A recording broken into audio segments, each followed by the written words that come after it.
আমাদের বিরুদ্ধে মিথ্যা প্রপাগান্ডা চালানো হচ্ছে। গতকালকে আমি আপনাদেরকে বলেছিলাম তারেক রহমান আসবেন শহীদ ওসমান হাদির কবর জিয়ারত করবার জন্য। আপনারা 12টার আগ পর্যন্ত কেউ এইখানে থাকবেন না। আপনারা সবাই কি আজিজ সুপার মার্কেটের সামনে দাঁড়িয়েছিলেন না? তারেক রহমানকে যদি কবর জিয়ারতের জন্য আমরা পুরো শাহবাগ খালি করে দেই, তাহলে আমাদের ভাই বোনদের যে ভর্তি পরীক্ষা সেটা আমরা আটকাবো কেন জানতে চাই। পরীক্ষা ছিল 3টায়, আমাদের পুরো টিম ঢাকা বিশ্ববিদ্যালয়ে ঢোকার যতগুলো রাস্তা ছিল তারা সব ওপেন করে দিয়েছে। কোন রাস্তা আমরা ঢাকা বিশ্ববিদ্যালয়ে ঢোকার আটকাই নাই।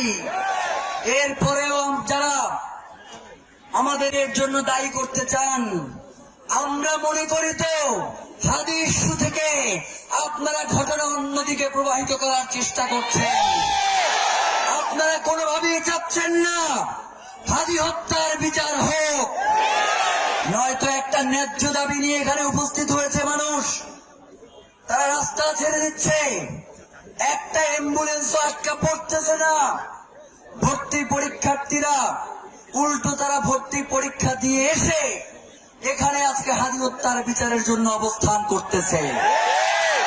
অথচ আপনারা সোশ্যাল মিডিয়ায় তথাকথিত সুশীলরা যে বয়ান তৈরি করছেন, এই বয়ানের মাধ্যমে আপনারা হাদিকে হত্যা করেছেন।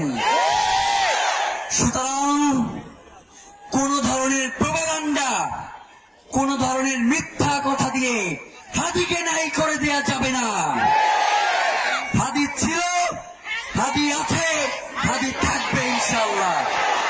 প্রিয় ভাইয়েরা, এই যে এতগুলো মানুষ মাইকে যা বলতেছি, যা অনুরোধ করতেছি তাই শুনতেছে, এর থেকে শান্তিপূর্ণ প্রোগ্রাম বাংলাদেশে আরেকটা দেখান।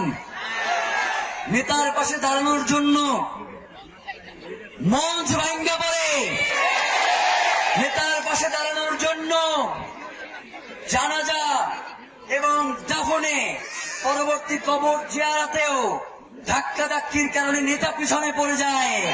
অথচ এইখানে এতগুলো মানুষ যারা শুধু এই মাইকে যেই কথা হচ্ছে সেই কথা তারা পালন করতেছে, আর আপনারা তাদেরকে মব স্টার বলেন, থাপড়ায় ফালাই দেব। প্রিয় ভাইয়েরা, এই শান্তিপূর্ণ প্রোগ্রাম ইনকিলাব মঞ্চ, ওসমান হাদির ইনকিলাব মঞ্চ এই প্রোগ্রামের আয়োজন করেছে।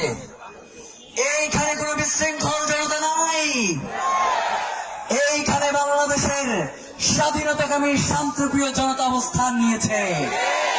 সুতরাং তাদেরকে যদি আপনারা পরিচিত করেন, প্রলোভন দেখান, তবুও আমরা বলে দেয় আপনারা কোন বিশৃঙ্খলা তৈরি করতে পারবেন না। গতকাল থেকে নয়, ওসমান হাদিকে গুলি করবার পর থেকেই বিভিন্ন জায়গায় আপনারা মবের সৃষ্টি করেছেন, কিন্তু ওসমান হাদিকে কি আপনারা নাই করতে পেরেছেন? ওসমান হাদির হত্যার সাথে যারা জড়িত তাদের বিচার নিশ্চিত করা না পর্যন্ত এই জনতাকে কোনো ছলচাতুরি দিয়ে বোঝানো যাবে না। প্রিয় ভাইয়েরা, গতকাল থেকে আমরা অনুরোধ করতেছিলাম উপদেষ্টা যারা